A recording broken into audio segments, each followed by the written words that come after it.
Isipin mo, dati kang sundalo na nakaligtas sa giyera, pero pag uwi mo, doon pala magsisimula ang totoong laban. Ganito ang nangyari kay Cherry. Matapos magsilbi bilang medic sa Iraq, umuwi siyang dala ang matinding trauma na unti-unting sumira sa buhay niya. Hanggang sa pati relasyon niya kay Emily ay nadamay at pareho silang nalulung sa bisyo.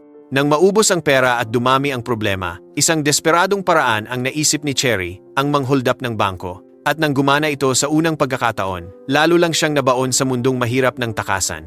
Hanggang saan kaya siya dadalhin ng mga desisyon niya? At makakabalik pa kaya siya sa dati niyang buhay?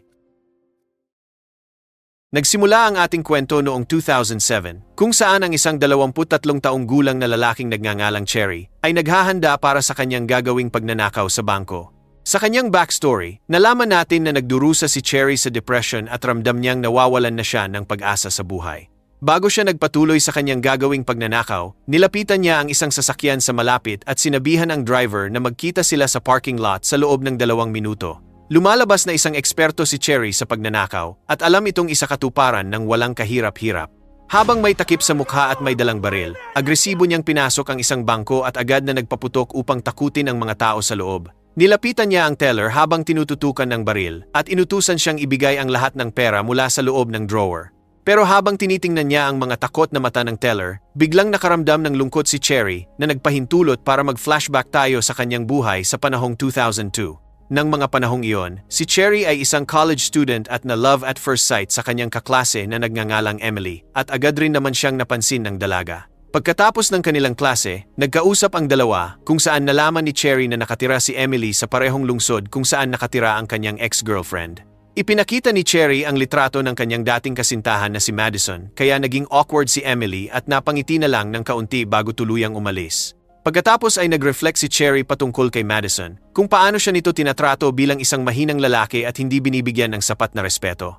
Palaging binibisita ni Cherry si Madison sa kanyang dorm, at isang gabi ay isinama siya nito sa university party, kung saan sumayaw ang babae kasama ng mga lalaking kaklase. Bagamat isang buwan pa lamang si Madison sa university na ito, tila kilalang-kilala na siya ng mga kaklase niyang lalaki. Ikinwento naman ni Cherry ang patungkol sa kanyang unang trabaho sa restaurant, pero hindi siya nagtagal ng 2 linggo dahil sa kasungitan ng may-ari at kakulangan niya sa skills. Nakipagkita si Cherry sa kanyang matalik na kaibigan na nagngangalang Thomas. Namatay ang mga magulang ni Thomas noong siya ay bata pa lamang, at ang kanyang kapatid naman ay nabaliw matapos umuwi galing sa giyera, kaya madalas na lang siyang mag-isa ngayon sa buhay. Nagpasya silang pumunta ng bangko para ayusin ang issue sa account ni Cherry, kasama ang 2 pa nilang kaibigan na si Roy at ang pinsan nito na si Joe. Si Joe ay nakatakda na sumali sa Marines, pero labis na tutol si Thomas at sinusubukan na pabaguhin ang isip niya dahil na rin sa nangyari sa kanyang kapatid. I don't want to do this for the rest of my life, man. Why are you content? Di nagtagal ay nagkaaberya ang sasakyan ni Thomas at ang issue sa bank account ni Cherry ay hindi pa rin naayos. Dahil sa tuluyan ng nasira ang sasakyan ni Thomas, napilitan ang 4 na maglakad pa uwi. Kinabukasan, nakipagkita si Cherry sa ilang mga kabataan na gusto ng Xanax, ang medication na kanyang ginagamit para sa kanyang panic attacks. Inimbitahan nila si Cherry sa isang party at pagkatapos magpahay gamit ang ilan pang mga gamot, nagtungo sila doon upang magsaya. Pero nagulat si Cherry nang makita si Emily doon at nagkaroon sila ng kaunting pag-uusap kung saan inamin ni Cherry ang kanyang tunay na nararamdaman kay Emily. Nagyaya si Cherry na maglakad-lakad, kung saan nauwi ang 2 sa paglalambingan at sinulit ang gabi ng magkasama. Kalaunan ay mas nagiging malalim ang pagsasama ng 2, at nakikita ni Cherry si Emily bilang gamot sa kanyang kalungkutan at kawalan ng pag-asa sa buhay. Gayunpaman, si Emily ay produkto ng isang sirang pamilya at pangmamaltrato mula sa sarili niyang magulang, kaya ramdam niya na hindi totoo ang pagmamahal. I love you. Thank you.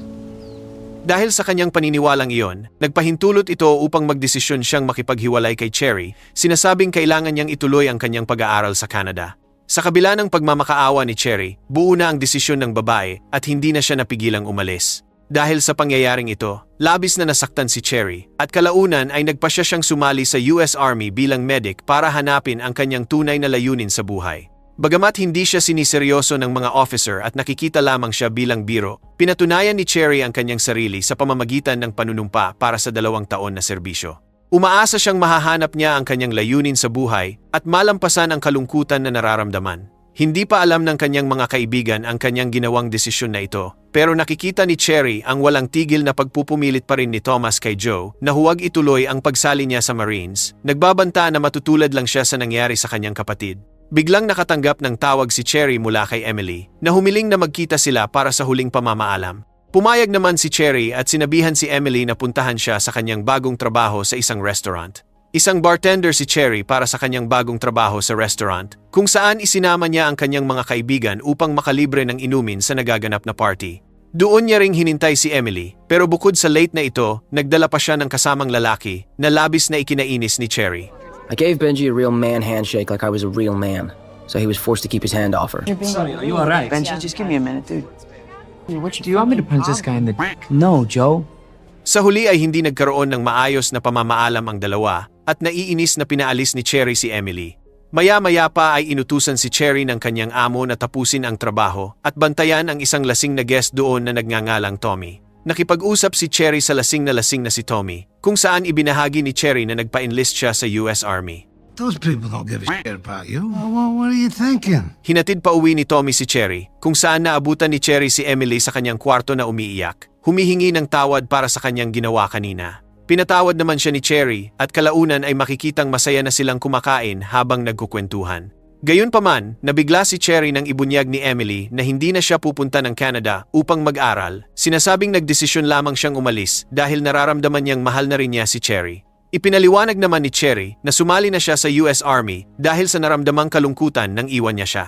Dahil sa kanilang sitwasyon, iminungkahi ni Cherry na tahakin muna nila ng pansamantala ang kanilang mga landas ng magkahiwalay. Sinasabing tatapusin muna ni Emily ang kanyang pag-aaral at tatapusin muna ni Cherry ang kanyang serbisyo sa loob ng 2 taon. Sa huli ay pumayag naman si Emily, pero nagpakasal muna silang dalawa bago sumabak si Cherry sa kanyang deployment noong 2003. Sa panahon ng kanilang basic training, naging kaibigan niya si Jimenez dahil pareho silang gustong-gusto na maging isang medic. Sumali dito si Jimenez dahil nabuntis niya ang kanyang kasintahan at kinailangang buhayin ang mga ito. I'm gonna get a job and I'm gonna take care of both of you. We'll figure it out, okay? Sumailalim si Cherry at ilan pang mga bagong recruit sa isang matindi at iba't ibang uri ng pagsasanay. First, we got the haircut. You done seen your haircut too? Yes, Drill Sergeant! What are you doing? You think you're still pretty? No, Drill Sergeant! Get the f*** up and get out of my chair! Go away! Next, we got about 100 shots. And I found out that I was actually... Colorblind. Can I still be a medic? You know what color blood is, right? We are your mommy and we are your daddy. Do I make myself clear?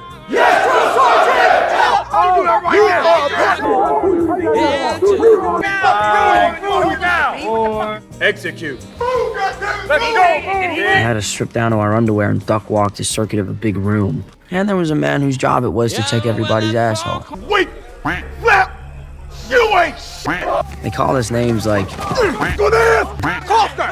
You shut that ugly Coulter! Word. Use a goddamn Skinner! Drill sergeants pretended to be real angry all the time. Next time, back the f*** off, or I might wig out and snap your f***ing neck. Like this one time,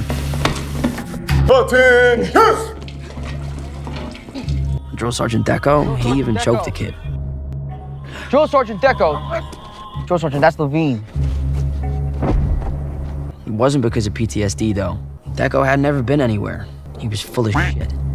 Some of the drill sergeants had actually seen Iraq, but they were full of shit too. In Iraq! He's been enough! Holy crap! Wake up, son! Wake up, son! Bang! Bang! Haji left! Bang! Bang! Haji in the trees! Look up! I started to get this weird feeling like it was all just make-believe. That we were just pretending to be soldiers. The drill sergeants were just pretending to be drill sergeants. Isang araw ay nasaksihan niya pa ang pagtatangka ng isang kapwa recruit na magpakamatay dahil sa labis na stress. He didn't die, but he didn't graduate either. Kalaunan ay itinuon na ang pagsasanay ni Cherry at Jimenez para sa medic at matagumpay nilang naipasa ang klase. Di nagtagal ay na-deploy sila sa Iraq kung saan naranasan ni Cherry at Jimenez ang kanilang unang pakikipagsapalaran. Tinulungan nila ang mga kasamahan na nakikipagbakbakan sa mga kaaway, kung saan kailangang i-rescue ng mga medic ang mga sugatang sundalo sa gitna ng labanan. Karamihan sa mga sugatang sundalo ay malubha ang natamo dahil sa kabi-kabilang pagpapasabog na ibinibigay ng mga kaaway.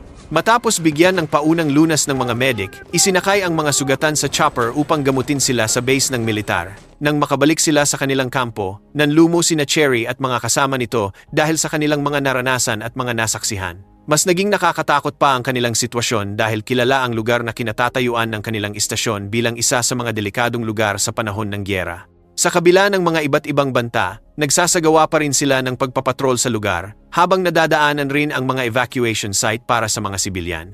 Pagkalipas pa ng ilang linggo, labis na namimiss na ni Cherry ang kanyang asawa na si Emily, at habang sila ay nag-uusap sa telepono, binanggit ni Emily na tinulungan sila ng mga magulang ni Cherry upang magkaroon ng isang maliit na bahay. Isang araw, nagpasya ang mga sundalo na gamutin ang mga sugat ng mga Iraqi civilian, at habang lumilipas pa ang mga buwan, mas nagiging malalim ang pagkakaibigan ni Cherry at Jimenez.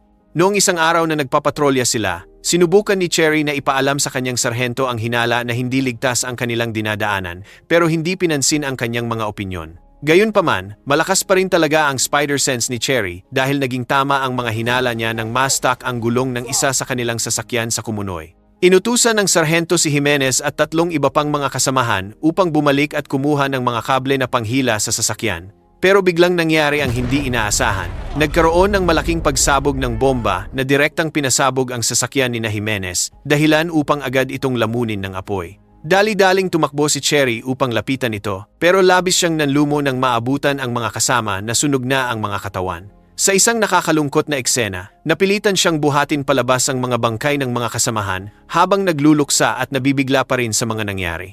Nagsimula siyang mawalan ng interes sa lahat ng ito at halos hindi niya kayanin ang bigat ng kalungkutan at pag-iisa.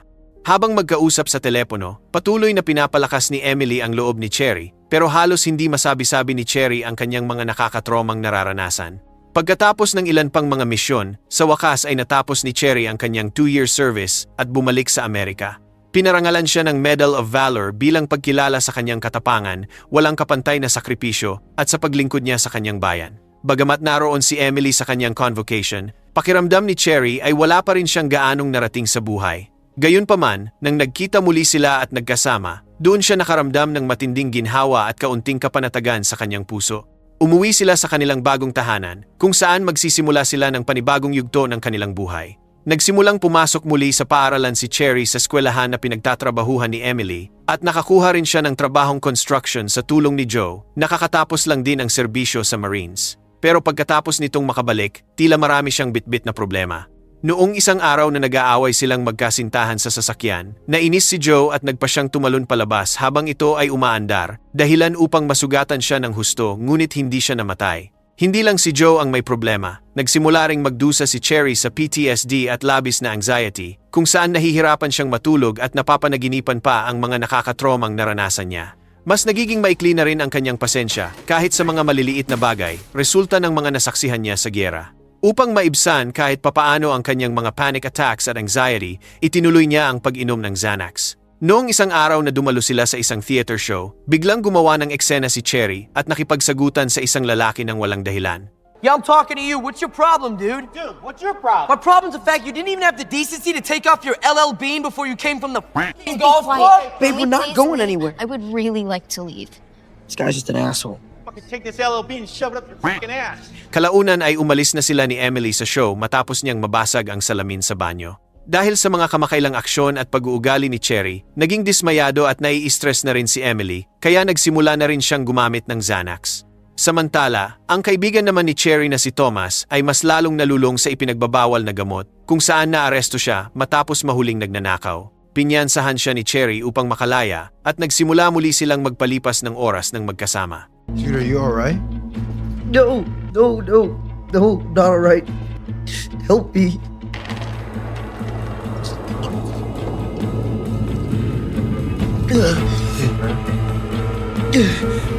Pagkalipas ng ilang linggo, nagpasama si Thomas sa bangko upang kumuha ng utang at gusto niyang si Cherry ang kumausap sa empleyado dahil magaling umano siya dito. Pero dahil high na high si Cherry sa mga oras na iyon at naging bastos siya sa pakikipag-usap, You're an asshole and I'd like to speak to your manager. Well, I am the manager. pinalayas sila sa lugar at hindi nagtagumpay sa pagkuha ng utang. Dahil sa pag-aalala sa mga pinagdadaanan ni Emily at sa pagpapabaya niya sa kanyang mga responsibilidad, nagdesisyon si Cherry na kumonsulta sa doktor upang magpa-clinical treatment. Niresetahan siya ng kanyang doktor ng OxyContin pero kalaunan ay inabuso niya ito. Dahil sa kanyang mga kapabayaan, hindi nagtagal ay napuno na si Emily at nagpa siyang abusuhin na rin ang mga gamot ni Cherry upang maibsan ang kanyang mga nararamdaman. Bagamat inaalala ang mga masasayang nakaraan, dito na nagsimula ang maling landas ng mag-asawa. Hindi lumilipas ang isang araw na hindi sila gumagamit ng OxyContin at iba pang mga gamot, dahilan para mas lalo silang umasa at dumepende dito, na naging resulta upang tuluyang bumagsak ang kanilang pinansyal na estado.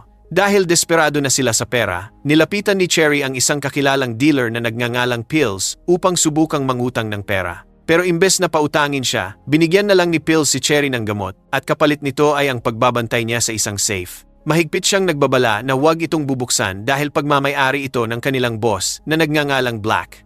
Nang makauwi, nakita ni Emily ang safe at agad na naghinala na naglalaman ito ng mga gamot, kaya agad na pinapunta ni Cherry si Thomas upang subukang buksan ito. Pero dahil hindi ito mabuksan sa pamamagitan lamang ng pag-crack ng code, ginawa nila ang iba't ibang mga paraan upang sirain at buksan ito. Nang sa wakas ay nagawa nilang masira ang safe, labis silang nagulat dahil tama ang hinala nilang puno ito ng gamot. Agad na nagpakalunod sa gamot ang tatlo, pero nataranta sila matapos na may biglang kumatok sa pinto at nagpakilalang mga pulis. Mabilis silang kumilos at itinapon sa banyo ang lahat ng gamot dahil sa takot na mahuli ng mga pulis at makulong. Sa kanilang pagkabigla, hindi pala mga pulis ang kumakatok sa pinto at sa halip ay si Pills mismo. Labis na nagalit si Pills nang malaman ang kanilang mga ginawa. Sinasabing papatayin silang lahat ni Black kapag wala silang mabigay na $40,000 sa kanya. Dahil dito, biglang nakaisip ng ideya si Cherry at sinabing magnanakaw siya ng bangko upang mabayaran ang kanilang utang kay Black. Agad na pumunta ng bangko si Cherry at gamit ang isang papel na dolyar, ipinaalam niya sa teller na siya ay armado dahilan upang mapilitan itong magbigay ng maraming pera. Naging matagumpay ang unang pagnanakaw ni Cherry, kaya nabigay niya ang lahat ng utang kay Black, pero patago siyang nagtabi ng para sa kanila ni Emily. Sapat na ang perang iyon upang i-celebrate ang kanilang tagumpay at makabili ng marami pang mga gamot.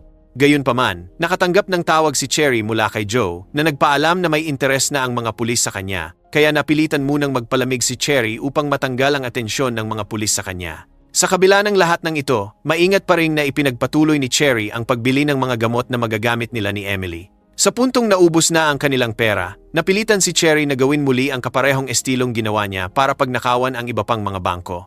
Dahil sa malaking perang nakukuha nila, napapanatili pa rin nila ang kanilang nakasanayang bisyo, pero mayroon pa ring malaking utang si Cherry kina Pills at Black. Dahil sa problemang ito, idinawit niya pa si Pills sa kanyang pagnanakaw sa isang bangko bilang kanyang driver. Not doing the junkie bank robbery. Wait, but you just said that you owe Black money, right? Yeah, because you owe me money. We gotta discuss terms, dude. Those are the f***ing terms! Gayunpaman, hindi ganon kalaki ang kanilang nakuha, kaya umuwi siya ng walang dalang bagong mga gamot na ikinagalit naman ni Emily. Mas lalo pa siyang nainis dahil kinalimutan siyang sunduin at turukan ng gamot sa itinakda niyang oras, pero pinakalma siya ni Cherry at ibinigay ang nagpapaligaya sa kanila. Gayunpaman, biglang kinailangang isugod sa ospital si Emily dahil siya ay na-overdose. Labis na natakot si Cherry sa nangyari, iniisip na mawawala na si Emily sa kanyang buhay. Inamin niya sa nurse ang paggamit nila ng delikadong gamot, at sa kabutihang palad, nailigtas si Emily mula sa tiyak na kapahamakan.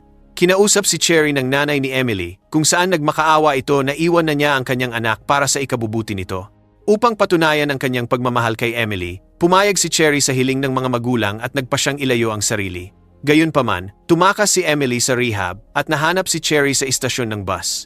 Sa kabila ng pagtatangka ni Cherry na ibalik siya, tumanggi si Emily na bumalik ng rehab. Binanggit niya na hinintay niya si Cherry sa loob ng 2 taon upang makauwi mula sa gyera at sinabing mas gugustuhin siyang makasama anuman ang mangyari. Nang makabalik sila sa bahay, ipinagpatuloy nila ang kanilang mapanirang bisyo.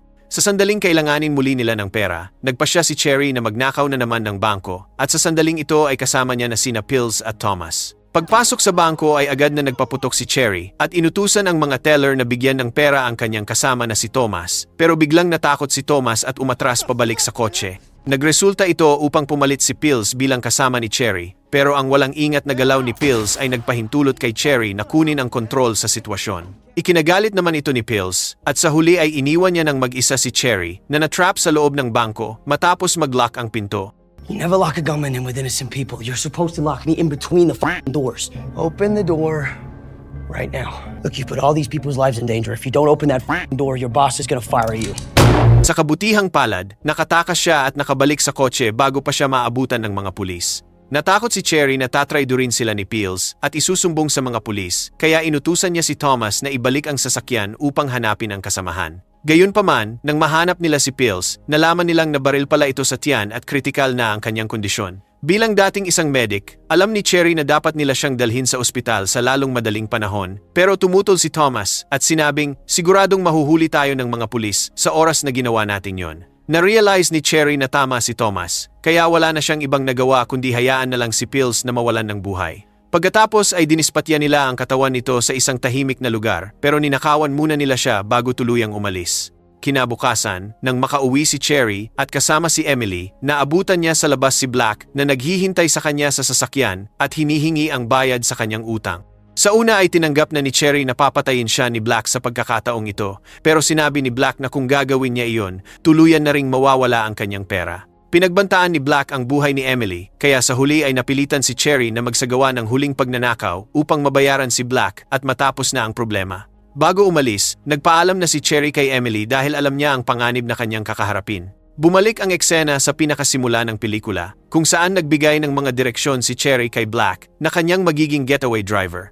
Nang nasa loob na ng bangko si Cherry at ibinigay na ng teller ang kailangan niyang pera, ibinaba niya ang kanyang baril at tinanggal ang takip sa kanyang mukha. Pagkatapos ay mahinahon niyang inutos sa babaeng teller na pindutin ang alarm para sa kanya. Kalmadong lumabas ng bangko si Cherry, na tila walang pakialam sa kahihinatnan ng kanyang mga aksyon. Ibinigay niya ang lahat ng pera kay Black bago siya umalis at naglakad sa gitna ng kalsada na may hawak na baril. Sinadya niyang kuhanin ang atensyon ng mga pulis sa pamamagitan ng pagpapaputok ng 2 beses sa hangin. Umupo siya sa tabi ng kalsada, tinatamasa ang huling paggamit ng kanyang gamot sa realidad habang papalapit na ang mga pulis. Nang naging malapit na ang mga sirena, ang kanyang pagkaaresto ay nagpatapos sa kanyang masalimuot na landas. Ang sumunod na yugto sa buhay ni Cherry ay ang kanyang pagsusumikap na magbago sa tulong ng rehabilitasyon. Habang nilalampasan ang kanyang pagkalulong at hinaharap ang trauma ng kanyang nakaraan, tiniis niya ang 14 years na pagkakakulong at lumabas mula sa piitan noong 2021. Paglabas niya sa mundo ng kalayaan, sinalubong siya ni Emily na naghihintay sa kanyang paglaya ng may matibay na pagmamahal at suporta, at dito na nagtatapos ang pelikula. Maraming salamat sa panunood. Sana ay nag-enjoy ka sa video na to. Kung oo, huwag mo namang kalimutang pindutin yung like button at mag-subscribe ka na rin para palagi kang updated sa mga bago kong movie recaps.